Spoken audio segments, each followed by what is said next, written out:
name is Katya, and today on Internet Style we're going to be tackling royal core, which is also known as royalty core. The royal core aesthetic draws inspiration from and emulates the opulent and elegant style of Western European royalty. So essentially you could just ask yourself what a prince or princess would most likely wear, and whatever comes to mind is probably going to fit into royal core. There are subgenres to royal core such as queen core, king core, princess core, prince core, and even regency core, which is inspired by the Regency era and has been popularized by shows like Bridgerton. But since they do share most of their elements, I'm going to be trying my best to summarize them all in this one video. Definitely make sure to let me know in the comments if there's any other aesthetics you'd like to see an instructional video like this one on. But without further ado, let's hop into the themes of royalty core, which include overt femininity and daintiness in terms of color, fabrics, and silhouettes, over-the-top formal silhouettes with lots of layers, ruffles, trimming, and other similar intricacies, luxurious and expensive fabrics and textures, bejeweled items and heavy accessorizing, gold and silver accents, and an overall polished look. The color palette focuses mainly around metallics such as gold and silver, and occasionally bronze. The royal colors, which are essentially just deep gem tones, so burgundies, royal purples, navy blues, and emerald greens. We do also see lighter shades like white, gray, and pastel pink and blue. Earth tones such as browns, creams, and tans also act as a base for the more vibrant colors. The fabrics we see in royal core include lace, tulle, and mesh, which are usually used for layering and fluffing up garments, silk, satin, and velvet, which are traditionally more expensive fabrics, along with patterns like jacquard and just generally embroidered fabrics. We also see chiffon, which is a material that allows dresses to sway and flow very easily. The most commonly seen tops in the royal core aesthetic are definitely corsets, but we do also see a lot of puff sleeve and peasant blouses, and they can also have just about any type of fancy collar you can think of, namely ruffle, jabot, bow tie, cascade,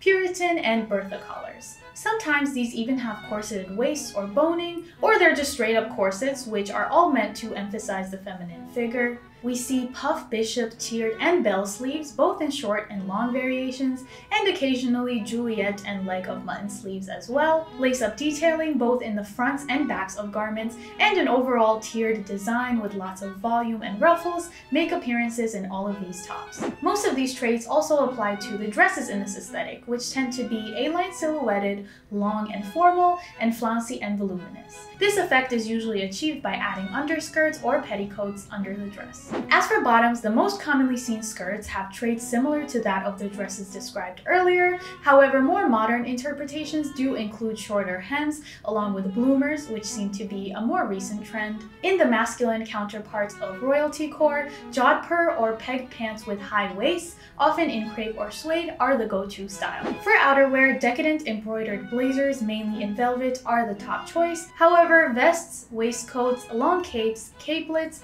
fur shawls, and stoles are other options. Shoes are no exception to the extravagance of the royal core aesthetic, so they are made in luxurious fabrics, heavily ornamented with gold or pearl detailing, most commonly in heel styles such as pumps, oxfords, and Mary Janes, but also in lower styles such as ballet flats and block heel mules. Lace-up styles and lace trimming in general is very common, and these shoes are often adorned with bows, ribbons, and ruffles. Since horse riding was prevalent in the time periods that inspired royal core, black and brown leather equestrian-style riding boots also make an appearance in this aesthetic. Accessories include extravagant headpieces such as fascinators and crowns/tiaras, along with large sun hats and even top hats. Ribbons in satin and silky materials can be worn in hair along with flowers.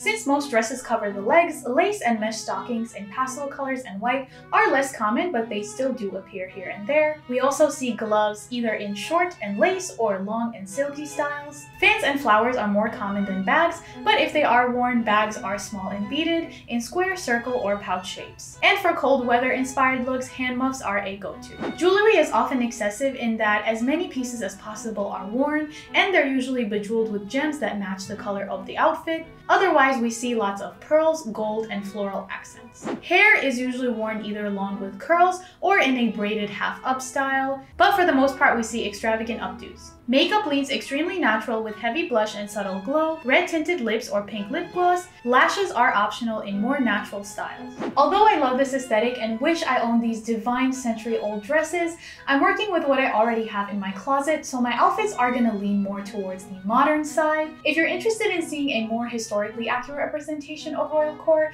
I will link some resources in the description, along with the Pinterest board I used for inspiration. When I first started planning this video, I knew I had to include this amazing corseted bouffant dress. The pattern is inspired by Renaissance art, but it has a modern twist because the figures are wearing heart-shaped glasses, holding smartphones, and they're depicted in a bright pink and blue color scheme. Now my dress is on the shorter side, so if you're looking to go more traditional, a longer ball gown would probably be more true to theme, but I thought the many layers, bow trimming, and ruching made up for what it lacked in length. To puff up the dress even more, I added a white petticoat underneath. This, I think, exaggerates the figure, especially since it's in contrast with a tighter waist cinched in by the corset. For the bottom half, I paired these baby pink stockings with some magenta satin jeweled pumps. I feel like the bedazzling and the satin material fit into princess core very well, although the colors of the shoes and the outfit overall are much more contemporary. In royal core, gloves are the go-to accessory, especially when dresses have shorter sleeves, so since mine has spaghetti straps and I chose not to wear a shawl, I thought these long white mesh ones would help balance the look. I incorporated the extravagant jewelry aspect of royal core with these gold encrusted heart pearl earrings to match the pearl necklace I also chose to wear. Since the look already had multiple statement pieces, I kept the top simple with a gold floral headband, but a tiara, crown, or even some flowers would be a wonderful substitute. Lastly, I held this pink fan just for the drama. For the second outfit, I wanted to lean more into the masculine side of the aesthetic, so this one is inspired more by Prince and King core. I based the look around this fancy white jabot collar blouse, which I cinched in with a black corset. I kept the rest of the look pretty minimal with some black crepe pants and knee-high military boots. Brown or tan pants and boots would also work well with this look. If I had a velvet blazer, I would have definitely worn that, especially to incorporate a deep jewel tone, but unfortunately I didn't, so I tried to make up for it with some statement accessories, including this nude beret with pearl detailing, a royal blue gem ring, a single leather glove, and a harness. I picked the leather accessories because I thought they fit into the equestrian style, so the harness looks kind of like a horse's mouthpiece when it's just held like this,